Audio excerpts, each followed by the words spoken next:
بسم اللہ الرحمن الرحیم نحمدہ و نصلی و نسلم علی رسول کریم۔ السلام علیکم ورحمۃ اللہ وبرکاتہ۔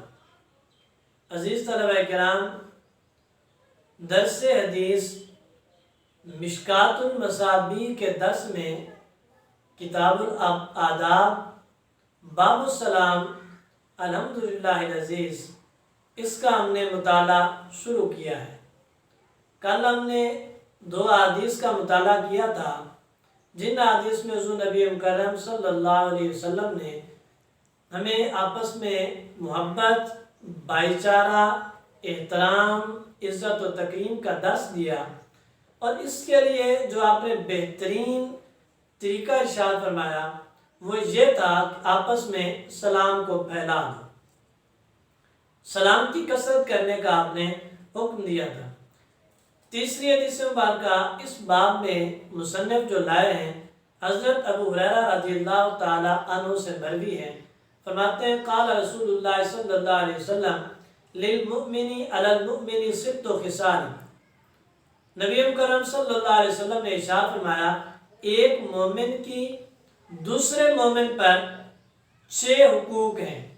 ایک مومن کے دوسرے مومن پر 6 حقوق ہیں، ان حقوق کا ادا کرنا لازمی اور فرض ہے۔ یعودہ اذا مرض، فرمایا کہ جب ایک مومن مریض ہو جائے، اسے مرض لاحق ہو جائے، تو دوسرے مسلمان کی ذمہ داری ہے کہ اس کی عیادت کرے۔ وَيَشْهَدُهُ اذا مات، اور جب اسے موت آ لے تو اس پر حاضر ہو، یعنی اس کے جنازہ میں شریک ہو، اس کی قبر پر جائے اور اس کے لیے دعا کرے۔ وَيُجِيبُهُ اذا دعاه، اور جب اسے دعوت دے، جب اسے بلائے، کھانے پر بلائے یا کسی بھی طرح کی دعوت دے، اس کی دعوت کو قبول کرے۔ وَيُسَلِّمُ عَلَيْهِ اذا لَقِيهِ، اور جب اسے ملے تو اسے سلام کرے۔ یہ خاص بات ہے جس وجہ سے، جس بات پر مصنف نے اس حدیث کو اس باب کے اندر درج کیا، سلام کی بات تھی۔ 5ویں بات ارشاد فرمائی وَيُشَمِّتُهُ اذا عَطَسَ، جب اسے چھینک آئے تو اسے تشمیت کرے، یعنی اس کے چھینک کے جواب میں یرحمک اللہ کہے۔ وَيَنْسَوْ لَهُ اذا غَابَ اَوْ شَاهِدَ، اور اس کی پیٹھ پیچھے، اس کے منہ کے سامنے ہر وقت، ہر لمحے اس کی بھلائی چاہے، اس کی خیر خواہی چاہے۔ یہ اپنے 6 حقوق ارشاد فرمائے کہ ایک مصنف ایک مسلمان کے دوسرے مسلمان پر یہ 6 حقوق، اور ان 6 حقوق کو ادا کرنا ہر مسلمان پر لازم ہے۔ دوسری حدیث مبارکہ کے اندر کچھ الفاظ کی تبدیلی کے ساتھ یہ حدیث بیان کی گئی دیگر کتابوں میں۔ یہاں پر حضور نبی کرم صلی اللہ علیہ وسلم نے یہ فرمایا یشمتُ اذا عطس، کہ جب اسے چھینک ہے تو تشمیت کرے، یعنی یرحمک اللہ کہے۔ مگر دوسری حدیث میں یہ بھی الفاظ ہیں کہ اذا حمد اللہ، اذا حمد اللہ، کہ جب اسے چھینک آئے اور وہ کہے الحمدللہ، الحمدللہ کے جواب میں اسے کہو یرحمک اللہ، اللہ تجھ پر رحم کرے۔ اور دوسری چیز اس حدیث مبارکہ کے الفاظ ہیں کہ اس کے سامنے یا اس کے پیٹھ پیچھے وہ تمہارے ساتھ ہو، نہ ہو، تم اس کے سامنے ہو، نہ ہو، جیسے بھی حالات ہو، اپنے مسلمان بھائی کی خیر خواہی چاہو۔ دوسری حدیث مبارکہ کے الفاظ یہ ہیں کہ جب وہ تم سے خیر خواہی مانگے، جب وہ تم سے مشورہ مانگے، اذا استنصحک فانصح لها، فرمایا کہ جب وہ تم سے خیر خواہی مانگے، تم سے مشورہ مانگے، اس کو اچھا مشورہ دو، اس کی اچھی خیر خواہی کرو۔ بہرحال مضمون ایک ہے، یہ 6 آپ نے حقوق بیان فرما دی۔ اس کے اندر آپ نے خاص ایک چیز سلام کے متعلق بھی فرمایا کہ سلام کرنا بھی ایک مسلمان کا دوسرے مسلمان پر حق ہے، اور دوسری حدیث کے اندر سلام کے متعلق بھی ذرا الفاظ مختلف ہیں۔ اس میں تو فرمایا کہ جب تو اس سے ملے تو اسے سلام کر، اور دوسری حدیث مبارکہ میں یہ آپ نے فرمایا کہ جب تیرا مسلمان بھائی تجھے سلام کرے تو اسے سلام کا جواب دے، یعنی یہ مختلف نہیں، ایک ہی چیز ہے۔ تم سلام کرو یا وہ پہل کر لے سلام میں، تم اسے جواب دو۔ وہ تم سے خیر خواہی مانگے یا نہ مانگے، ہر حال میں اس کی خیر خواہی کرو۔ اسی طریقے سے اس کے جنازے پر جانا، اس کی عیادت کرنا، اس کے دکھ میں، اس کی تکلیف میں شریک ہونا، آپ نے ایک مسلمان کے دوسرے مسلمان پر 6 حقوق فرض قرار دے دی۔ پھر چوتھی حدیث مبارکہ مصنف لاتے ہیں، حضرت ابو ہریرہ سے مروی ہے، لا تدخلون الجنۃ حتی تؤمنوا ولا تؤمنوا حتی تحابوا، فرمایا کہ رسول اللہ صلی اللہ علیہ وسلم نے تم کبھی بھی جنت میں داخل نہیں ہو سکو گے جب تک ایمان والے نہ ہو جاؤ، ایمان کے بغیر جنت میں نہیں جا پاؤ گے۔ پھر فرمایا لا تؤمنوا حتی تحابوا، جب تک آپس میں محبت نہ کرو، ایک دوسرے کے ساتھ پیار نہ کرو، بغض، حسد، اناد کا خاتمہ نہ کر دو، اس وقت تک تمہارے اندر ایمان داخل نہیں ہو سکتا۔ ایمان کے لیے محبت کو قرار دے دیا، باہمی محبت، باہمی پیار اور ایک دوسرے کے ساتھ بغض اور اناد کا خاتمہ کر دینا، ایمان کے لیے اس چیز کو شرط قرار دے دیا، اور جنت کے داخلے کے لیے ایمان کو شرط قرار دے دیا۔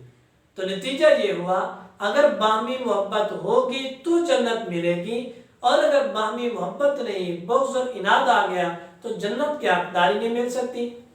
پھر آپ نے فرمایا اولا ادلکم علی شیء، کیا میں تمہیں ایک ایسی چیز بتاؤں، اذا فعلتموہ تحاببتم، اگر تم اسے کر لو تو آپس میں محبت کرنے لگ جاؤ گے، اس چیز پر عمل کر لو، تمہاری آپس میں محبت قائم ہو جائے گی، بغض ختم ہو جائیں گے، حسد ختم ہو جائیں گے، اناد ختم ہو جائے گا۔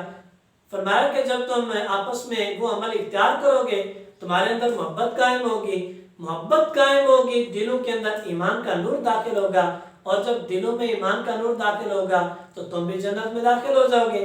فرمایا افشوا السلام بینکم، آپس میں سلام کی کثرت کر دو، سلام کو پھیلا دو، زیادہ سے زیادہ سلام کرو، جس مسلمان کو دیکھو، جس شخص کو دیکھو، فرمایا اسے سلام کرو۔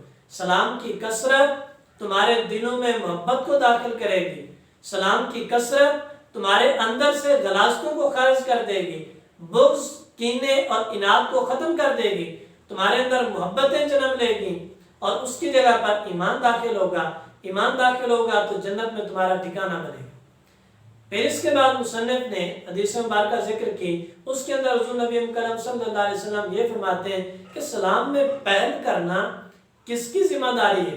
ویسے تو جس نے بھی پہل کر لی درست ہے، لیکن آپ نے خاص کر یہ فرمایا کہ سلام میں پہل کرنا کس کی ذمہ داری ہے؟ مستحب کے درجے پر، واجب اور فرض کے درجے پر نہیں، بلکہ مستحب کے درجے پر۔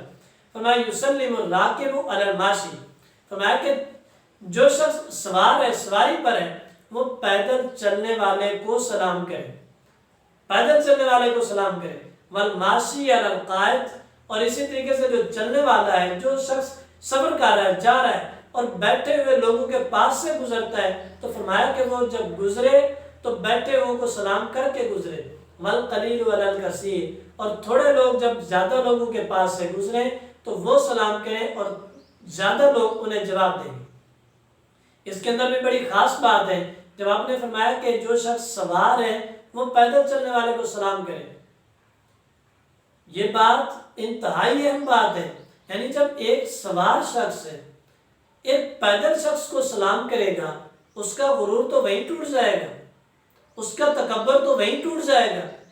تو آپ نے یہ طریقہ، بہترین طریقہ بتایا تکبر، غرور اور اناد کے خاتمے کا۔ فرمایا کہ چلنے سواری والا پیدل والے کو سلام کرے۔ اسی طریقے سے دوسری طرف یہ حق ہے کہ جو لوگ بیٹھے ہیں وہ تو اپنی جگہ پر بیٹھے ہیں، جو کہیں اور سے آیا ہے تو آنے والے کا حق ہے کہ وہ سلام کرے، اور جو تھوڑے ہیں تو ان کا حق ہے، ان کی ذمہ داری ہے کہ وہ زیادہ لوگوں کو سلام کرے۔ اس کے بعد آپ فرماتے ہیں یسلم الصغیر علی الکبیر، چھوٹا بڑے کو سلام کرے، یہ بڑے کا ادب ہے، احترام ہے کہ چھوٹا بڑے کو سلام کرے۔ والمار علی القائد، اور وہی الفاظ فرمایا کہ جو آ رہا ہے وہ بیٹھے ہوئے کو سلام کرے۔ والقلیل علی الکثیر، اور تھوڑے لوگ زیادہ لوگوں کو سلام کریں، تھوڑے لوگ جماعت کو سلام کریں۔ یہاں پر تو آپ نے یہ فرمایا کہ بچہ یا چھوٹا بڑے کو سلام کرے گا، مگر حضور نبی مکرم صلی اللہ علیہ وسلم کا شیوہ، آپ کے اخلاق یہ تھے کہ حضرت انس فرماتے ہیں ان رسول اللہ صلی اللہ علیہ وسلم مر علی غلمان فسلم علیہ، فرمایا کہ حضور کا طریقہ یہ تھا کہ آپ جب بچوں کے پاس سے گزرتے تھے یہ انتظار نہیں کرتے تھے کہ بچے ہیں چھوٹے ہیں مجھے سلام کریں گے تو میں جواب دوں گا. فرمایا کہ رسول اللہ صلی اللہ علیہ وسلم بچوں کو خود سلام کیا کرتے تھے. آپ کا یہ طریقہ تھا. تو چھوٹے کا بڑے کو سلام کرنا، سواری والے کا پیدل کو سلام کرنا، آنے والے کا بیٹھے ہوئے کو سلام کرنا، یہ مستحب کے درجے کی ذمہ داری ہے. اگر کوئی یہ نہیں کرتا تو حرام تو نہیں ہے، لیکن آپ نے ایک خوبصورت طریقہ بتایا کہ سلام میں پہل کون کرے گا. اللہ رب العزت کی بارگاہ میں دعا ہے کہ رب تعالی ہماری نیک تمناؤں نیک دعاؤں کو قبول رکھے، ہماری آپس میں محبتیں قائم کرے. وصلی